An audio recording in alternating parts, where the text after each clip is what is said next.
Olá pessoal, vamos responder uma pergunta de uma nossa seguidora que deixou a pergunta nos stories da semana passada com dúvidas sobre vinhos. No decorrer do tempo, das semanas, a gente vai respondendo as dúvidas de cada um. E ela nos perguntava como fazer para identificar os aromas que estão presentes dentro do vinho. Até citava que já participou de um curso, foi explicado, mas que ela não entendeu direito como é que aquilo funciona. Então, quando a gente descreve os aromas de um vinho, é porque o nosso nariz tem a capacidade de isolar dentro daquela taça aqueles diversos aromas que a gente está sentindo, né? Mas para isso é necessário que a gente tenha guardado aquele aroma na nossa memória olfativa, tá? Se eu disser que determinado vinho tem aromas de abacaxi, com certeza todos vocês, inclusive quem não gosta de abacaxi, vai ter facilidade em entender de que aroma eu estou me referindo. Porém, se eu disser esse vinho tem aromas de cassis, de trufas negras ou de trufas brancas, talvez um ou outro de vocês saiba a que aromas eu estou me referindo, mas a grande maioria com certeza não sabe. Então, é importante nesse caso que a gente treine a nossa memória olfativa, tá? É importante que a gente só vai conseguir identificar um determinado aroma se a gente conhecer aquele aroma.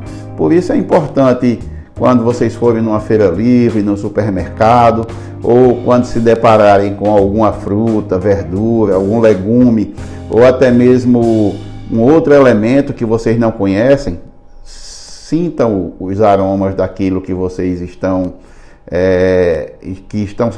aqui está sendo apresentado. Tem alguns elementos que podem dificultar identificar esses aromas, né? Quando a gente está usando perfume, no caso do uso de maquiagem, porque os aromas podem se confundir. Então é importante que a gente tenha presente que esses elementos podem apresentar alguma dificuldade. Também quem fuma tem algumas dificuldades. E por fim, gente, lembrar que a gente pode identificar os aromas de um vinho em 3 fases, né? Os aromas primários, que são aqueles provenientes da própria fruta, né? Quando a gente identifica que é um vinho frutado, né? Que geralmente lembra alguma fruta vermelha, né? Não significa que ali naquele vinho foi colocado aquela determinada fruta, mas sim que existem elementos que estão presentes tanto na uva como naquela fruta que nos remeteu à nossa memória, como morango, como framboesa, que a natureza compartilhou com um como com outro, tanto com um como com outra, e aquilo facilita a nossa identificação.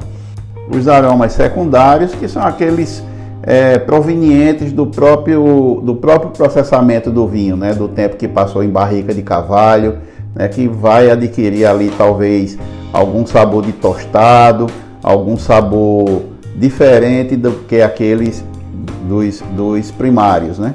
E por fim, os aromas terciários, que são adquiridos à medida que o vinho envelhece, tá? Quando os vinhos já estão engarrafados, que envelhecem talvez por algum tempo, por alguns anos, ele naturalmente vai adquirindo outros aromas que a gente só vai poder identificar mais na frente, tá? Aromas de frutas já em compota, né? As frutas já processadas, aromas empireumáticos, que são aromas que lembram tostado, que lembram queimado, aromas relativos à manteiga, a pão, a fermento, a pedra de isqueiro, enfim, uma infinidade de aromas que a gente pode identificar com a evolução da bebida.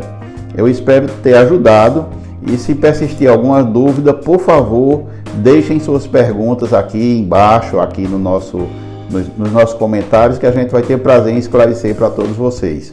Um abraço e até a próxima.